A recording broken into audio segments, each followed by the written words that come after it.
హరీష్ రావు తండ్రి సత్యనారాయణ మృతి పట్ల మాజీ సీఎం కేసీఆర్ సంతాపాన్ని తెలిపారు. ఆయన ఆత్మకు శాంతి చేకూరాలని ప్రార్థించారు. సత్యనారాయణతో తనకున్న అనుబంధాన్ని గుర్తు చేసుకున్నారు. సత్యనారాయణరావుకు పూలమాలలు వేసి నివాళులు అర్పించి హరీష్ రావు కుటుంబ సభ్యులకు ప్రగాఢ సానుభూతిని తెలిపారు.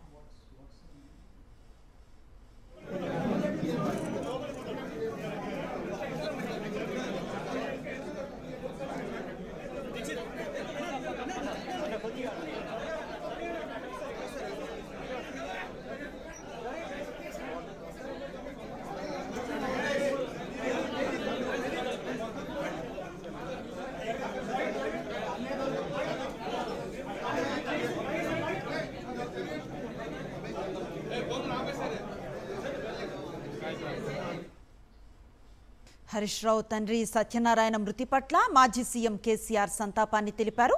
ఆయన ఆత్మకు శాంతి చేకూరాలని ప్రార్థించారు. సత్యనారాయణతో తనకున్న అనుబంధాన్ని గుర్తు చేసుకున్నారు. సత్యనారాయణరావుకు పూలమాలలు వేసి నివాళులు అర్పించి హరీష్ రావు కుటుంబ సభ్యులకు ప్రగాఢ సానుభూతిని తెలిపారు.